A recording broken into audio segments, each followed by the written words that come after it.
Magandang hapon mga bata. Ako nga pala si Teacher Ian. At ako nga pala si Teacher Tika. Ang inyong guro sa hapong ito. Pero bago yan mga bata, may gagawin muna tayo. Ang gagawin niyo lamang ay sundin kung ano ang nasa video. Nagkakaintindihan ba tayo mga bata? Opo, Teacher! Magsitayo ang lahat. Magsaya kayo at magsayaw.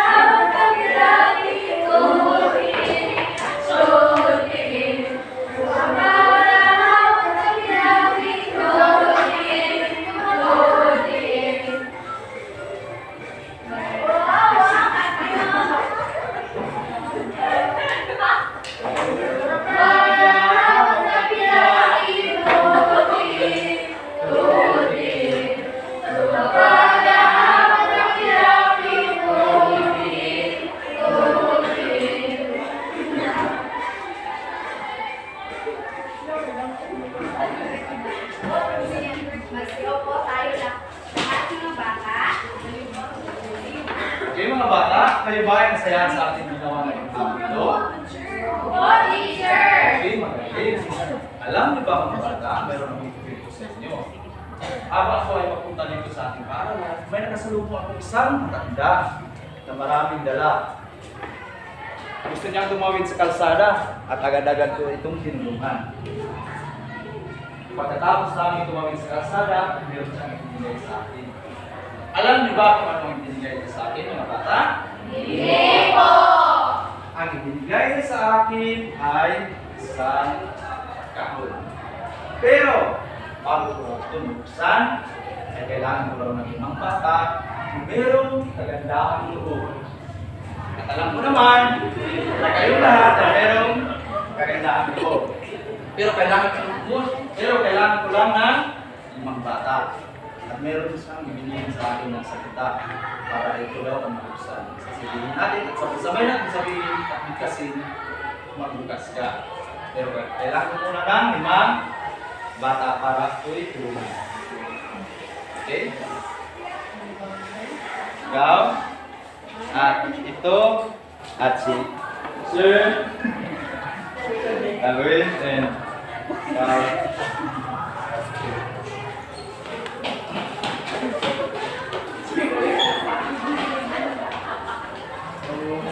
okay? Ngayon, kumpleto na ang limang bata at sabay-sabay natin kasi ang magbukas ka. Pagbilang ng tatlo ay sabay-sabay natin bigkasin ang magbukas ka. Isa, dalawa, tatlo. Magbukas ka. Uy, ito pala ang nasa loob. Mga pirasong papel. Kumuha kayo makalit sa papel. Ayan.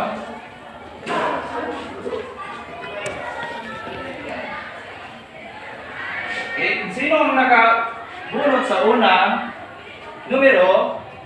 Maaari mong basahin. Una, makinig ng mabuti sa guro. Okay. Pangalawa, Wait lang. ako ng maayos. Sandali. Okay? Habang nagsasalita ang guro sa harapan, ang gagawin niyo lamang ay Makinig ng mabuti sa guro. kaya unang bumasa, maaari ka na po. Kaya ang pangalawa, Umupo ng maayos. okay, habang nagsasalita o nakikinig kayo sa guro, maaari ko bang makita ang nangyayari mo po umayos? Okay, ang pangalawa, maaari ka na po. Okay, ang pangatlo, itaas ang bandila kung nais sumagot. Okay, itaas ang bandila kung nais sumagot. Okay, mamaya ang inyong mga bandila. Maaari ka nang bumupo. Okay, ang pangapat, Respetuhin ang bawat isa. habang tayo ay mayroong activities or activities, dapat natin diskutuhin ang bawat isa at magtutulungan. Okay, pangapat. Panglima. Ang panglima naman ay huwag na ipag-usap sa katabi kung hindi mo kailangan. Okay, habang tayo ay nagkaklase or meron tayong aralin, dapat hindi kayo makipag-usap sa tabi kung hindi ito kinakailangan dahil ito ay isa sa hindi kaya-aya kasi ito ay nag-cause ng ingay oras na ang ating aralin. At meron din akong ihanda sa inyo na chart ng pag-uugali. Ang bawat pangkat ay merong nakatalagang 10 bituin. Pero kapag mahinay ang isang pangkat, ay babawasan ko ng tag-iisang bituin. Kung sino ang hindi nabawasan ng pangkat, ay tiyatantahan na rin na panalo. At pagkatapos ng aralin, maibibigay kaming premyo o tinumpala sa panalo. At ito, ang inyong look para sa pula, pangkat pula, hanggang dito, ang pangkat dilaw, hanggang dito, at ang pangkat puti dito, at saka ang pangkat puti. At meron din akong inihandog sa inyo na palaputusan para sa bawat sagot ninyo ay meron kayong puntos. At kung sino ang mas maraming puntos, ay siyang tatanghalin na manalo. At pagkatapos ng aralin ay meron siyang nakakila. Nagkakaintindihan ba tayo mga bata? teacher! Okay, magaling. Kanina lamang ay inaral natin ang tungkol sa logo, ang logo at ang mga donasyon ko. May katanungan ako tungkol dito. Kung ito ay replika o isang replika sa mundo, ano ito? Okay, magaling para sa pangkat pula. 10 puntos.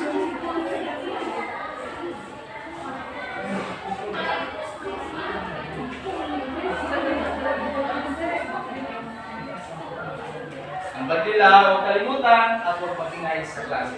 Okay. Ang pangalawang tanong. Ano ang tawag sa guhit na nasa gitna ng lobo? Okay, teacher Lisa, sino na? Okay, pagkatitim. Ano ang tawag ito? Okay, magaling. Ito ay Equator of Ecuador. Para sa pangkat, okay. Pangatlong tanong. Magbigay ng 2 guhit sa globo. Pangkat, dilaw.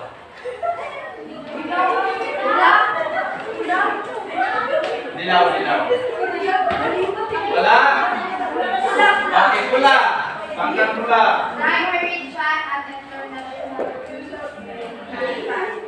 Para sa pula,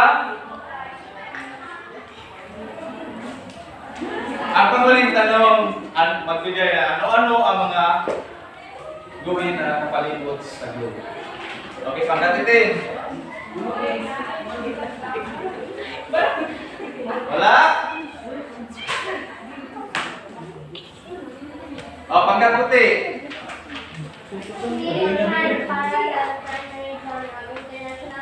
Okay, magaling para sa pangkat puti. Ngayon mga bata, meron akong ipapakita sa inyo ng mga larawan. Ang gagawin nyo lamang ay hulaan kung ano itong larawan. Pero kailangan itaas ang madila kung nais sumagot.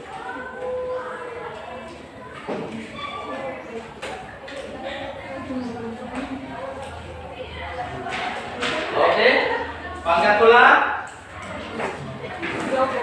Globo. Tingnan natin kung ito ba ay globo. Okay, magaling. Bigyan natin ng ang pangkatula ng may tama ka dyan palakpak. Alam niyo ba kung ano yan? Hindi po! Okay, ako muna at sabay-sabay tayo pagkatapos ko. Ganito lamang. 1, 2, 3. 1, 2, 3. May tama ka dyan. Okay. Sabay-sabay tayo. 1, 2, 3. 1, 2, 3. May tama ka dyan. Para sa panggat? Wala. Okay, ang pangalawa. Pangalawang larawan. Okay. Kulang. Pangkat kulang. Diba? Tingnan natin kung ito ba ay mapa.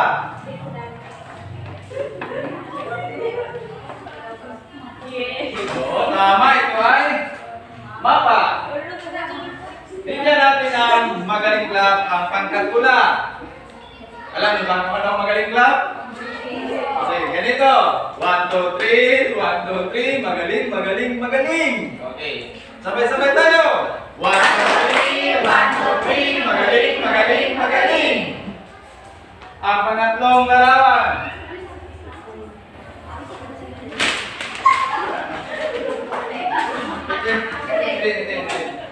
Lobo na may guhit po, teacher. Lobo na may guhit. Ano pa?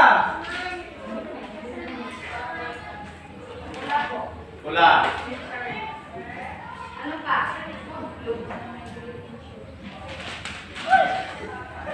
Okay, dilaw. Lobo na may lupan, tubig, Oh, ano pa? Okay, puti. Logo. May mga pertenency. Ang ating yung sagot ay tama. Ito ay lobo na merong mga guhit, eliminasyong guhit, at mga ating lupa. So ngayon, ang ating tatalakayin sa hapon ito ay tungkol sa pagtukoy, tiyak na lokasyon gamit ang parallel at meridian. Malaki ang itutulong ng eliminasyong guhit sa lobo.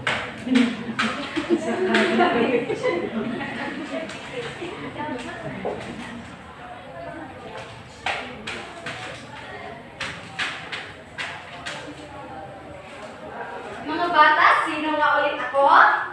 Teacher Lisa. Okay. Pero bago tayo tatalakayin natin ang pagtukoy na tiyak na lokasyon gamit ang parallel at meridian. Sabay-sabay nating basahin ang ating mga layunin.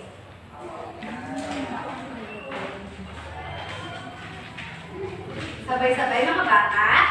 Pagkatapos ng itinakdang oras, ang mga mag-aaral ay inaasahang natutukoy ang tiyak na lokasyon gamit ang parallel at meridian. Napapahalagahan ang kaalaman tungkol sa paggamit ng parallel at meridian at makakuhit ng simpleng replika ng globo at ang mga dimensyong guhit nito. Mga bata, meron akong video na papakita sa inyo. Ang gagawin nyo lamang ay makinig ng mabuti at makinig sa akin. Nagkakaintindihan ba tayo? Opo, teacher!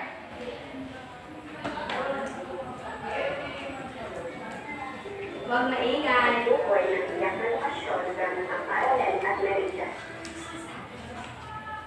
So, pagtukoy ng tiyak na lokasyon gamit ang parallel at meridian. Ang parallel ay isang pahigang linyang nakapalibot na sa lobo. At meridian naman ay isang patayong linya na nakakaguhit sa lobo. Ulitin natin ang kaibahan ng parallel at meridian. Ang parallel ay pahigang guhit at ang meridian naman ay patayong guhit.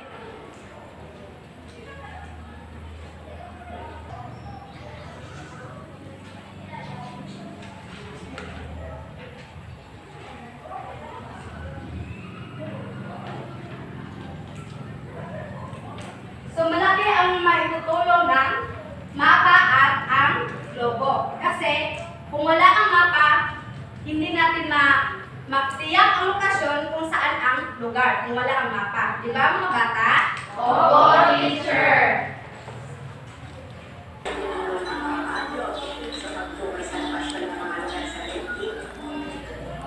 So, sabi ko kanina na malapit talaga ang maitutulong ng mapa at globo upang matiyak natin ang lokasyon ng isang lugar.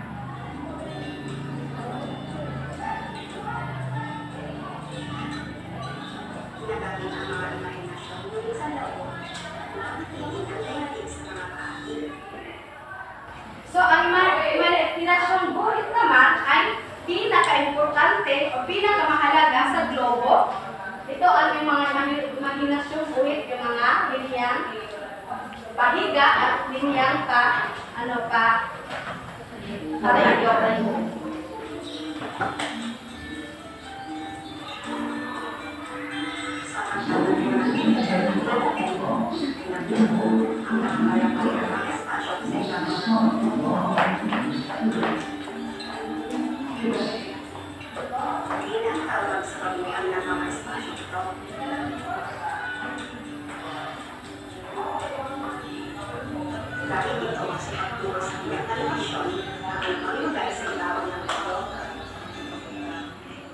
So, ang grid ay malaparihabang espasyo.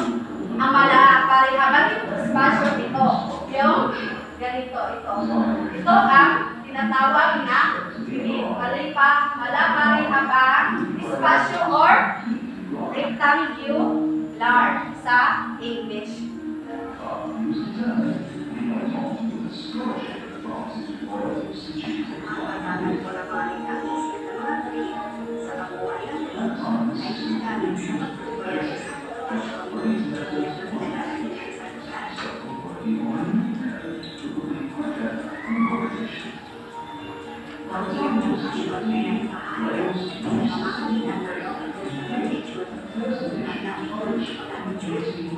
So, ang tiyak na lokasyon, maipapahayag na ang longitude or latitude. Sa English, longitude. Sa English sa latitude, latitude.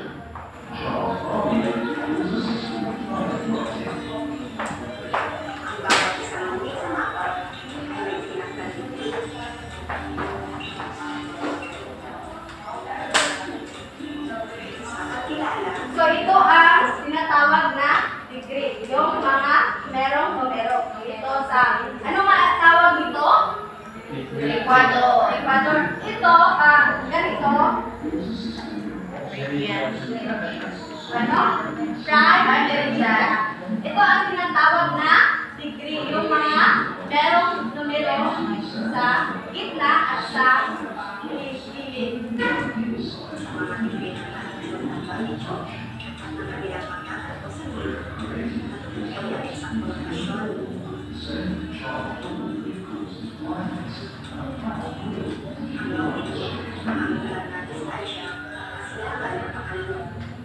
So, ang longitude ang angular na distansya silangan o kanluran. Mauna ay tinatawag ito ng longitude.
tinatawag na vertex.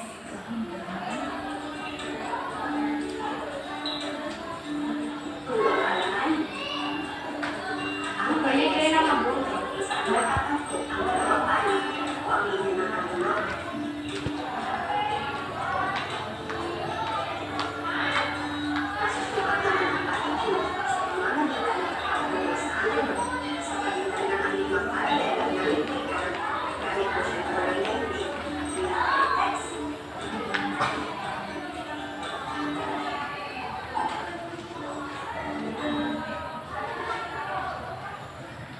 Naintindihan niyo ba mga bata ang ating talakayan ngayon? Opo, teacher. Lakasan ang tinig. Naintindihan niyo ba mga bata? Opo, teacher. Oo, mabuti kung gano'n. Kung naintindihan niyo naman ang ating talakayan ngayon ay meron akong inahandang mga katanungan. Pero huwag niyong kalimutan ang ating alintutuning na itaas ang bandila kung nais sumagot.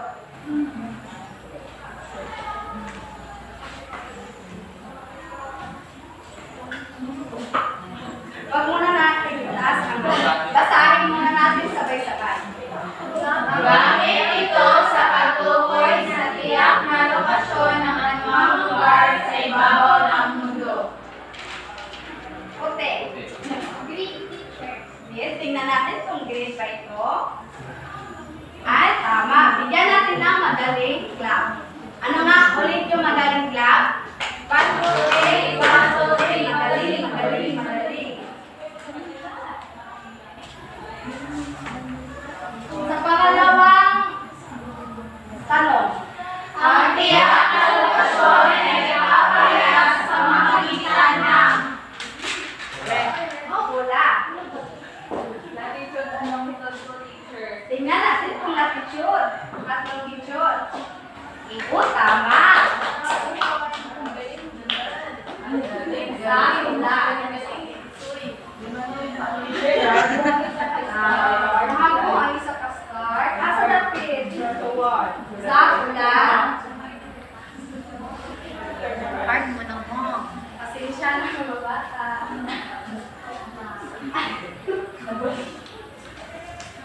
Sa ikatlong tanong. Ito ang angular na distansya sa kailangan mula sa kanya. Sino teacher niya? Yellow. Puti.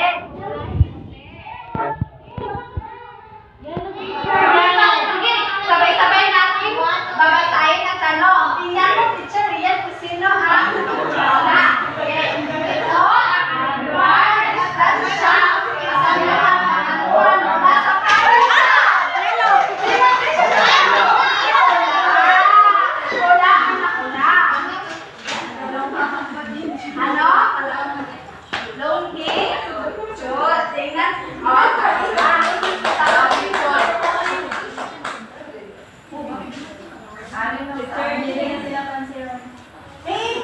Yung mga ibang grupo, Basahin. ito ang angular na distansya kailangan mula sa kanya. Hello? Ano? Latitude? Tingnan natin kung latitude teacher yan. Latitude. Bigyan natin ng puntos ang dilaw. O diba? Dalawa ng dilaw. Bigyan natin ng Uy, topic ka na. bigyan ng chance na wala ng dilaw. Teacher. Meron pa. Asahin lahat. Ano ang mga unit na ginagamit sa pagsulat ng Wag mo na. Wag mo na natin taas ang inyong madita. Sige, basahin. Sabay-sabay. Picture diyan. Pati tingnan. Ano ang mga unit na ginagamit sa pagsulat ng longitude at latitude? Oh, wala. Ano?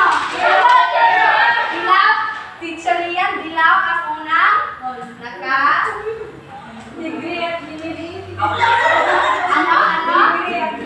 Degree at minute. Tingnan natin. Teacher Rian, kung degree at minute. Degree at minute. Sa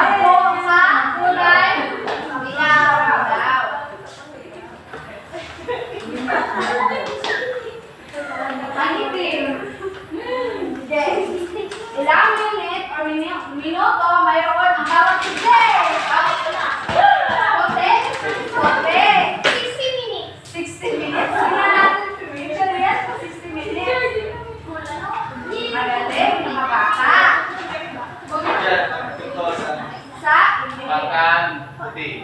Puti? Itim. Ano ang tawag sa punto kung saan nagtatagpo ang dalawang palad? Wag mo na natin itaas ang ating balita. Baba ko na. Baba muna. Sige, sabay-sabay tayo. Basahin. Basahin ang mga tanong. Ano ang tawag sa punto kung saan nagtatagpo ang dalawang panig o linya ng anggulo? Itim. Vertex teacher. Tingnan natin kung vertex teacher. Rian. Bakit? Kaisa tama. Okay.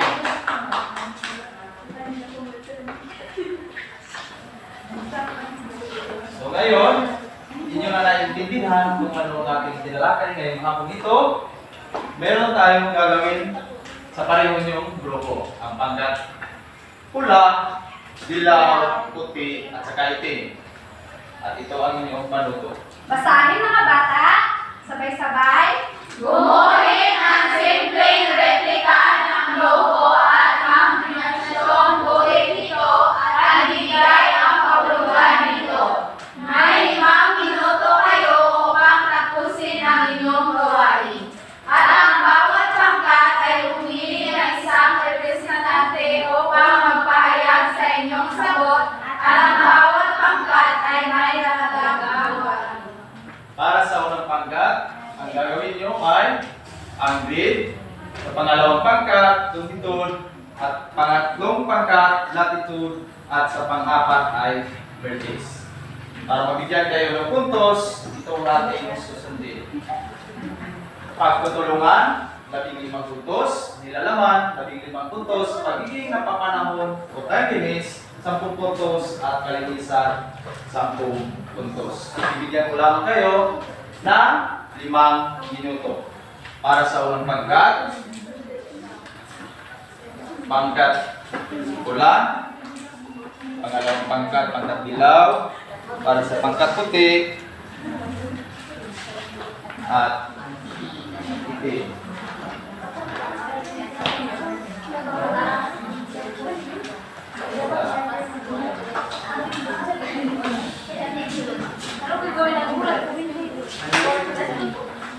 Ano gagawin ng teacher? Buhin kayo na simpleng teknika na may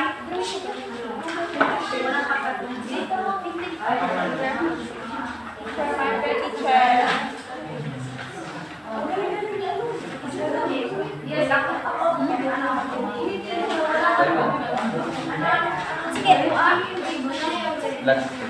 lumay ko.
Sa tandaan ang ating mga mga alintuntunin na dapat sundin.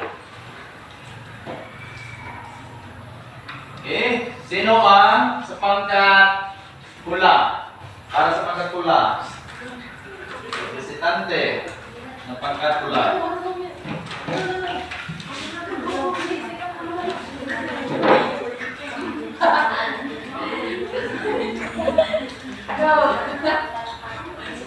Magandang hapon mga kaklase. Ito pala ang gawa ng jokes pula. Ang na-assign sa amin ay ang grid. So, ang grid ay ginagamit ito sa pagtukoy sa tiyak na lokasyon ng anumang lugar sa ibabaw ng mundo. So, ang grid ay ang sukat parihaba na inyong nakikita na amin ito.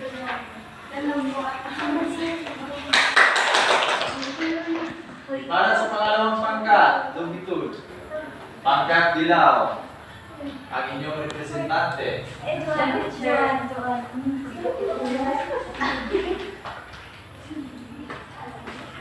Okay, representante sa dilaw.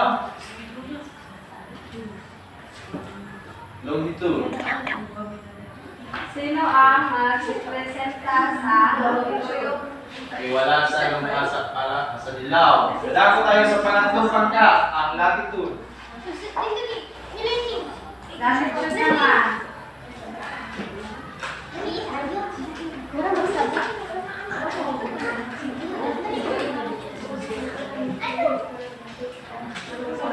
Sa latitude naman, sino ang Representante. pero na, teacher na Ako sa lahat kasi ang pangalawang pangkat. Ang gawin ay tungkol sa longitude. So ito yung minuit namin, ito yung longitude. Itong nakahati, ito yung tinatawag na longitude. Ang longitude ay ang angular na distansya, kasilangan o kanluran mula sa prime meridian. Magaling. Isang palakpak ang pangkat dilaw. Ang atong pangkat, ang latitude o pangkat puti.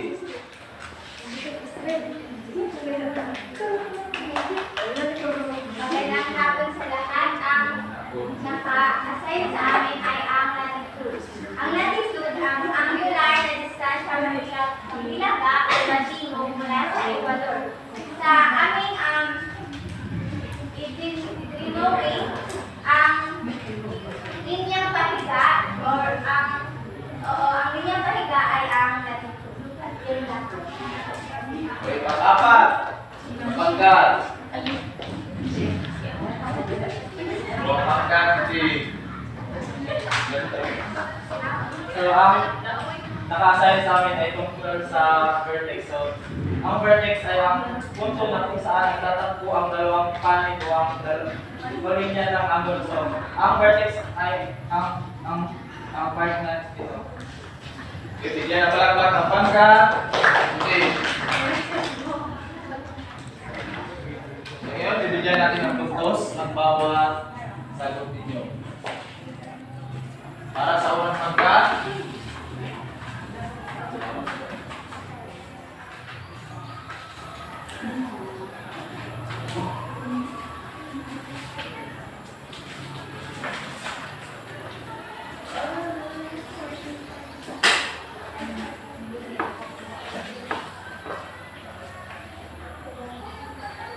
sa unang pangkat, pagtutulungan, binigyan namin ng 15 puntos. Para sa nilalaman, 15 puntos. Sa pagiging napapanahon, sa timeliness, 10 puntos.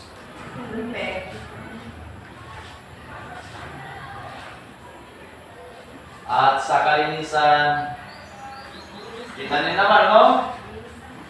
10 puntos. So, nabuuan, 50 puntos. Para sa pangkat dilaw, pangalawang pangkat, pagtutulungan, meron 15 puntos. Nilalaman, ibigyan ko lamang ng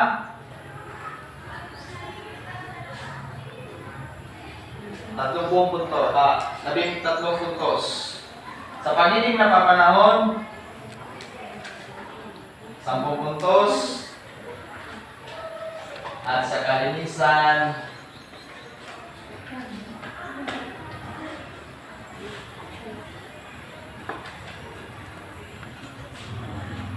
hindi naman sila pa, 10 puntos para sa kalinisan.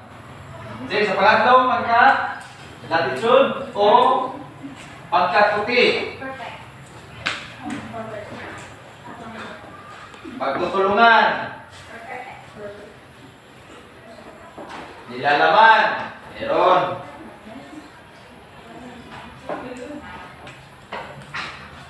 Pagiging napapanahon, 10 puntos. At kalinisan, 10 puntos. Kabuuan, 50 puntos. Para sa pang-apat na pangkat o pangkatitin, pagtutulungan,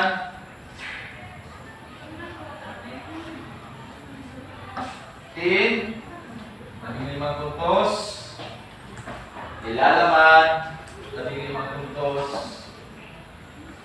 At saka sa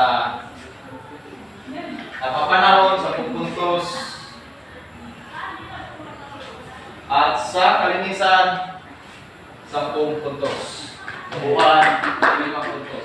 Bigyan na palakpak ang ating mga Sarili.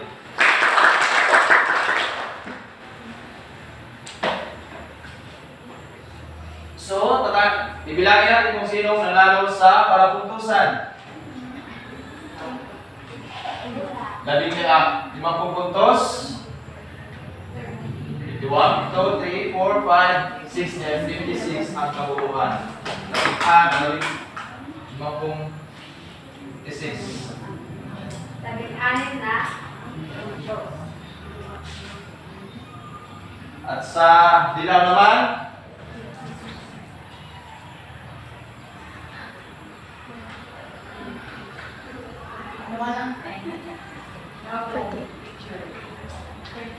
so 51. Kasali na yung 10 puntos na nalaglag. So 51.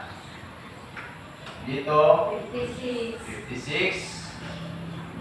Dito, 50, 51, 52, 50, 54. At dito naman, 50, 53. So, ang nanalo ay pangka pula. Biyakan, palakpakan pangka pula. Ngayon ay pilihan kita, kumuha kayo ng isang kapat na papel at sagutan ang mga tanong ito. Ano to? Piliin ang tamang sagot at isulat ito sa inyong isang inuhang sangkapat na papel.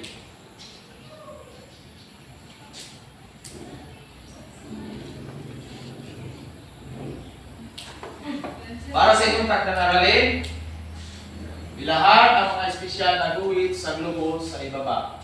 Dito. Kami na ang Ibigay sa inyo para sa inyong takdang aralin. paglalaan. At yun lamang po at maraming salamat. Magandang hapon mga bata.